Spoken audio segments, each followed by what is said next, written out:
우리는 함께 돌트신경을 살펴보는 시간을 가지도록 하겠습니다.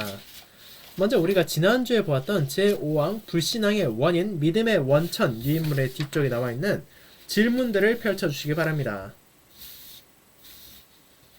자, 질문 4개와 더 깊은 숙고를 위하여 문제가 3개 있습니다. 여러분들이 미리 한번 다 풀어보셨기를 소망합니다. 자, 그럼 먼저 제5항의 문제와 더 깊은 숙고를 위한 질문들을 풀어본 후 제6항의 내용을 살펴보도록 하겠습니다. 제5항에는 불신앙의 원인과 믿음의 원천이 무엇인지를 보여주고, 이에 대한 알미니안주의자들의 잘못된 생각과 개혁주의자들의 믿음이 어떻게 다른지를 보여주었습니다. 그렇다면 이 질문을 통해 하나하나 그 내용을 복습해 보도록 합시다. 먼저 알미니안주의자들이 믿음과 관련하여 사람의 의지에 대해 가르치는 것은 무엇입니까? 이 첫 번째 문제, 여러분 답할 수 있었습니까? 자, 그것은 사람의 의지가 어떤 상태인가에 대한 것입니다. 우리가 믿음과 관련하여 사람의 의지에 대해 무엇을 보게 됩니까? 사람이 하나님을 믿는 것, 믿지 않는 것을 스스로 결정할 수 있다 생각하는 것이 알미니안주의자들의 생각입니다. 즉, 사람의 의지가 여전히 자유롭고 선한 부분이 남아있다는 것입니다. 완벽하진 못할지라도 아직은 그래도 좋은 것을 선택할 수 있고 하나님 앞에 선한 일도 행할 수 있다는 것, 그것이 알미니안주의자들의 생각입니다. 즉, 믿음에 있어 사람이 그것을 결정할 수 있다라는 것이 그들의 생각이라는 것입니다. 자, 먼저 그와 같은 생각이 알미니안주의자들의 생각이라는 것을 기억하고 이제 2번으로 넘어가도록 합시다. 그와 같은 생각을 가지고 있는 알미니안주의가 제기한 믿음의 원인과 불신앙의 원인에 대한 딜레마는 무엇입니까? 그 주장 가운데 옳은 것은 있으니까. 자, 알미니안주의자들은 두 가지 중에 한 가지는 반드시 참여해야 된다고 말합니다. 첫째로, 불신앙의 원인이 사람에게 있다면 믿음의 원천도 사람에게 있어야 된다라는 주장이 있고, 둘째로, 믿음의 원천이 하나님께 있다면 불신앙의 원인도 당연히 하나님께 있어야 된다라는 것이 그들의 주장이었습니다. 즉, 이 주장이 옳거나 이 주장이 옳거나 이 두 가지 중에 하나는 반드시 옳아야 한다는 것입니다. 그리고 알미니안주의자들이 받아들인 것은 먼저 앞선 주장, 불신앙의 원인도 믿음의 원천도 사람에게 있다는 것입니다. 아까 말한 것처럼 결국 믿고 안 믿고는 궁극적으로 사람이 결정할 수 있다는 것이기 때문입니다. 그런데 거기서 끝나는 것이 아니라 그들은 후자의 주장, 즉 믿음의 원천이 하나님께 있다 말한다면 당연히 불신앙의 원인도 하나님께 있는 것이 아니냐고 그들은 주장하며 개혁주의자들을 향해 너희는 믿음의 원인이, 믿음의 원천이 하나님이라고 말하지 않느냐? 그러면 불신앙의 원인도 하나님으로 만드는 것 아니냐라고 말하며 개혁주의를 공격한 것입니다. 개혁주의를 향해 너희가 얼마나 신성 모욕적인 죄를 저지르고 있냐고 그들은 공격했습니다.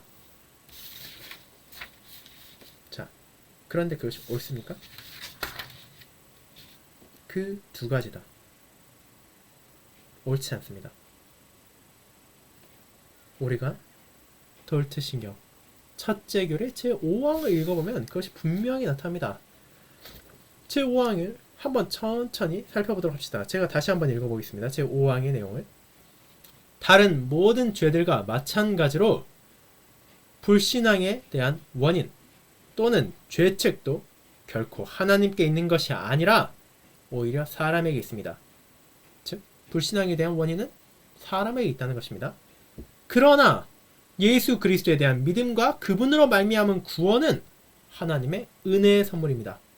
즉, 믿음의 원천은 하나님이라는 것입니다.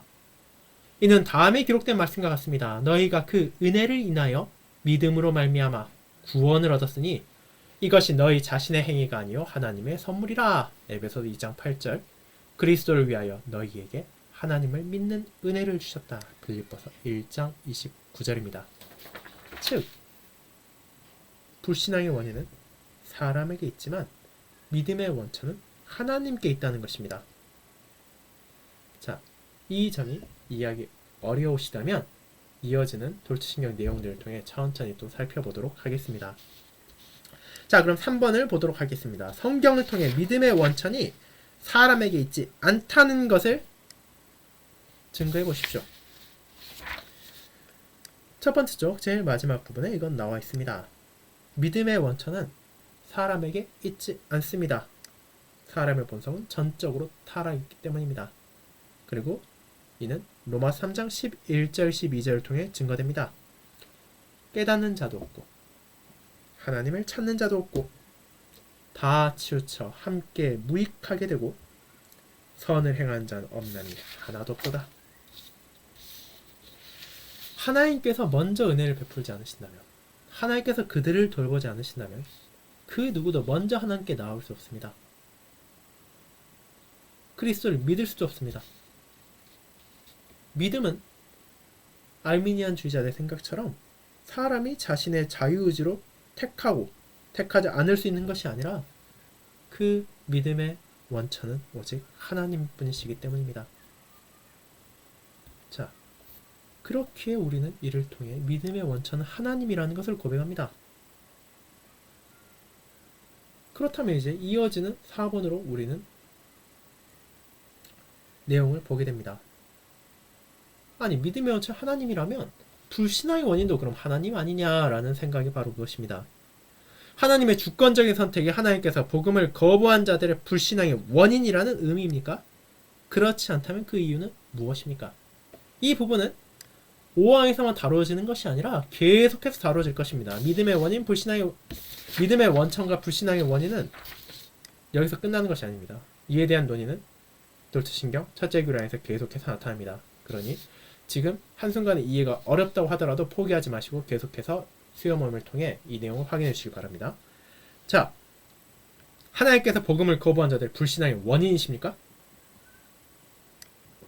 개혁주의가 그것을 말합니까? 그렇지 않습니다. 알미니안 주의자들이 그렇게 말합니다. 알미니안 주의자들은 개혁교를 향해 너희가 이렇게 말하는 것이 아니냐? 너희가 말하는 것은 결국 하나님께서 믿음의 원천이니 불신앙의 원인이기도 하다는 것 아니냐라고 말하지만 우리는 성경을 통해 무엇을 보게 됩니까? 하나님께서 사람을 어떻게 창조하셨는지를 봅니다. 그분께서는 자신의 형상에 따라 사람을 거룩하게 창조하시고 아름답게 창조하셨습니다. 믿을 수 있게 창조하셨습니다. 그러나 자기 자신의 죄로 인하여 고의적인 불순종으로 인하여 사람이 이 능력을 잃어버렸습니다. 죄 가운데 타락했습니다. 그렇게 이제 우리는 복음을 거부한 자들의 불신앙의 원인은 하나님께 있는 것이 아니라 결국 자기 자신의 잘못에 있다는 것을 보게 됩니다. 이것은 결코 논리적인 모순이 아닙니다. 그렇게 우리가 고백하는 것은 다음과 같습니다. 불신앙의 원인은 사람에게 있습니다. 하지만 믿음의 원천은 사람이 아니라 하나님께만 있습니다. 그것이 우리가 제5항의 결론으로서 고백하는 것입니다. 그러면 이제 더 깊은 숙고를 위하여 문제를 생각해 보도록 합시다. 이것은 우리가 이미 알고 있듯이 내용 그 자체에 답이 있는 것이 아니라 그것을 기반으로 우리가 더 생각을 하고 더 묵상을 함으로써 풀 수 있는 내용들입니다. 하나님께서 사람이 그들의 죄와 불신앙에 내버려 두신 책임이 있다고 말한다면 그것이 합당하고 바른 것입니까? 자, 4번과 연결되는 문제입니다. 이것은. 그리고 이것은 사실 그렇게 어려운 문제는 아닙니다. 우리가 앞선 내용들을 잘 이해했다면 자신의 죄와 불신앙에 빠진 책임은 하나님께 있는 것이 아니라 사람에게 있다는 것을 우리는 분명히 알기 때문입니다. 하나님께서 아담을 범죄하게 하셨습니까? 그렇지 않습니다. 그는 스스로 뱀의 꼬임에 넘어가 고의로 불순종했습니다. 하나님의 뜻을 어겼습니다. 그것은 하나님의 책임이 아닙니다. 그 자신의 잘못과 그에 따르는 결과였을 뿐입니다. 그렇게 우리는 불신앙에 대한 책임을 하나님께 넘겨서는 안 된다는 것을, 넘길 수도 없다는 것을 고백하는 것입니다. 그렇다면 이제 6번을 보도록 합시다. 만약 믿음이 하나님으로부터 온 선물이어야 한다면 어떻게 여러분은 복음에 응답하지 않고 하나님만이 자신 안에 믿음을 일으킬 수 있는 분이라며 자신의 불신앙에 대해 하나님을 비난하는 자들을 상대하시겠습니까? 즉 이것은 복음을 들었음에도 불구하고 믿으려 하지 않고 순종하지 않으면서도 아니 하나님께서 나에게 믿음을 일으키지 않은 것이다 라고 말하면 이건 하나님 잘못이다 라고 말하는 사람들을 어떻게 상대하겠냐는 것입니다. 우리는 이 점에 대해 사실 이어지는 돌체신경 첫째 교회 안에서 더 살펴볼 것입니다. 그럼에도 불구하고 분명히 말할 수 있는 것은 하나님께서는 믿음의 선물을 주셨고 우리에게 그 믿음을 통하여 복음 안에 응답할 소명 또한 주셨다는 것입니다.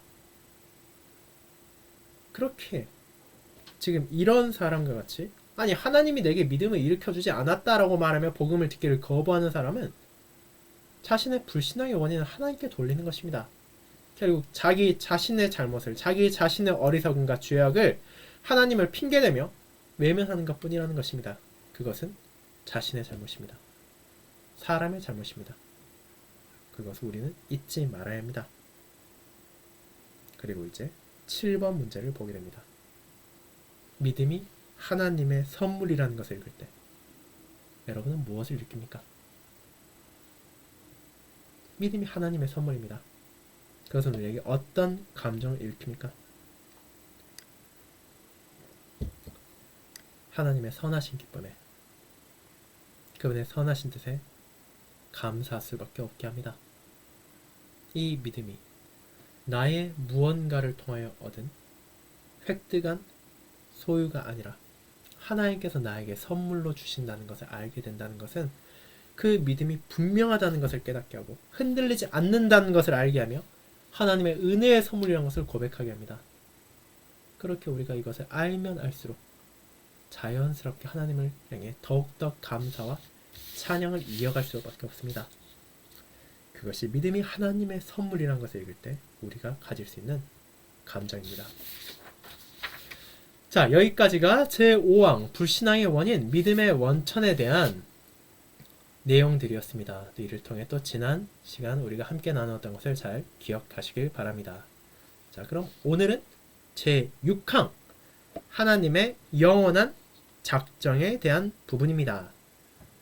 도르트 신경 첫째 교리 제6항 하나님의 영원한 작정을 펼쳐주시기 바랍니다. 그럼 내용을 낭독해 보도록 하겠습니다. 하나님께서 때를 맞춰 어떤 사람에게는 믿음의 선물을 내려주시며 다른 사람에게는 주시지 않으시는 것은 하나님의 영원한 작정에 기인합니다. 사도행전 13장 48절과 베드로전서 2장 8절입니다. 왜냐하면 하나님께서는 영원으로부터 그분의 모든 사역을 아시기 때문입니다. 모든 일을 그 마음의 원대로 역사하시는 자의 뜻을 따라 우리가 예정을 입어 그 안에서 기업이 되었으니 에베소서 1장 11절입니다. 자, 이것이 하나님의 영원한 작정에 대한 돌트 신경의 정의입니다. 이제 내용을 살펴보겠습니다. 선택하신 자들이 아무리 완고하다 할지라도 하나님께서는 이 작정에 따라 그들의 마음을 부드럽게 하시고 또 믿음에 기울어지게 하십니다. 그러나 하나님께서는 공정한 판단으로 선택되지 아니한 자들을 그들 자신의 악함과 완고한 가운데 내버려 두십니다. 특별히 여기에서 그 심오함과 자비하심이 우리에게 드러나며 동시에 동등하게 정죄받아 마땅한 사람들 사이의 공정한 구별 또는 하나님 말씀에 계시된 선택과 유기의 작정이 드러납니다. 비록 사곡하며 불순하며 정함이 없는 사람들이 이 작정을 자신들의 파멸의 이유라고 왜곡한다 해도 이 작정은 거룩하고 하나님을 경외하는 영혼들에게는 말할 수 없는 위로를 줍니다. 자, 이것들이 하나님의 영원한 작정에 대한 것입니다. 먼저 성경적 근거를 보여주고 그것이 어떤 의미를 가지고 있는지 교부들은 표현한 것입니다. 하나님께서 영원한 작정 안에서 누구를 택하여 믿음과 순종의 은혜를 주실지, 그리고 누구를 그들 자신의 죄와 비참함 가운데 내버려 두실 것인지를 정했다는 것이 이 6항에 나오는 영원한 작정입니다. 물론 이 작정에 대해서도 계속해서 살펴볼 것입니다. 그럼 내용을 보도록 합시다. 제4항에서 교부들은 심판의 날에 무엇이 일어날지를 성경을 통해 보여주었습니다. 하나님께서는 영원한 생명을 신자에게 주실 것이지만 믿지 아니하는 사람들에게는 영원한 멸망으로 정죄하실 것입니다. 제5항에서 우리는 사람이 스스로 믿음으로 나아갈 수 없다는 것을 보았습니다. 이제 제6항에서 교부들은 성경을 통해 어떻게 어떤 사람들은 이 선물을 받고 다른 사람들은 받지 못하는지를 설명합니다. 그 이유는 하나님의 영원으로부터 이미 세우신 작정에 기인합니다. 그 작정에 따라 하나님께서는 정해진 특별한 수의 사람들에게는 믿음과 구원을 주기로 결정하셨고, 동일한 작정 안에서 특정한 수의 사람들을 그들 자신의 악함과 완고함 가운데 내버려 두십니다. 자, 우리가 5항에서 보았던, 그리고 4항에서 보았던 심판의 날에 어떤 일이 일어날지, 그리고 누가 믿음을, 어떤 사람이 믿음을 받는 것, 어떤 사람이 불신앙에 빠지는 것이 원인이 무엇인지를 보았다면, 이제 제6항에서는 자, 누가 어떻게 이런 선물을 받고 다른 사람을 받지 못하는가, 그것이 무엇에 기인하는가를 살펴보는 것입니다. 그리고 그것은 하나님의 영원한 작정에 기인한 것이며, 그것이 어떤 것인지 또 이후에 계속해서 나옵니다. 성경은 하나님께서 사람의 구원에 관한 계획을 세우셨다는 것을 가르칩니다. 그 모든 것은 무작위로 정해지는 것도 아니고 사람의 변덕에 따르는 것도 아닙니다. 비록 사람이 스스로 책임을 져야 할 결정을 내리고 그것의 영향을 역사의 과정에서 받고 있다 하더라도 사람들은 그 과정을 결정하는 역사의 주인이 아닙니다. 역사는 하나님께서 영원으로부터 세우신 계획에 따라 그분의 뜻에 따라 움직입니다.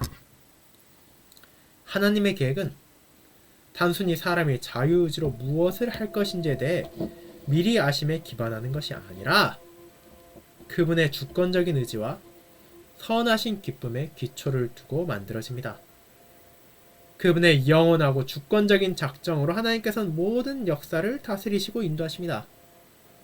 즉 여기에서 말하는 것은 무엇입니까? 하나님께서 영원 가운데 이미 사람의 구원에 대한 계획을 세우셨다는 것입니다. 무작위로 어느 날 갑자기 이 사람에게는 믿음을 줘야겠다, 이 사람에게는 주면 안 되겠구나, 이렇게 결정하시는 것이 아니라는 것입니다. 이미 영원으로부터 그분께서는 이 선택에 대한 작정을 하셨습니다. 그리고 그 작정 안에서, 그 뜻 안에서 이 세상은 흘러가고 다스려지고 있습니다. 그것이 바로 하이델베르 교리문답 제10주일에 나오는 하나님의 섭리에 대해 우리가 읽는 것입니다. 하나님의 섭리는 그분의 전능하심과 언제나 현존하는 능력입니다. 하나님은 그분의 손으로 하늘과 땅과 모든 만물을 여전히 붙드시고 또한 그것들을 다스리시기 때문에 꽃잎과 풀잎, 비와 가뭄, 풍년과 흉년, 먹을 것과 마실 것, 건강과 질병, 부와 가난, 이 모든 것들은 우연히 오는 것이 아니라 아버지와 같으신 주님의 손길로부터 우리에게 옵니다. 이 하나님의 섭리는 다름 아닌 영원으로부터 세우신 그분의 계획을 실행하는 것입니다. 하나님께서는 모든 일을 그의 뜻의 결정대로 일하십니다. 이를 우리는 에베소서 1장 11절에서 읽습니다.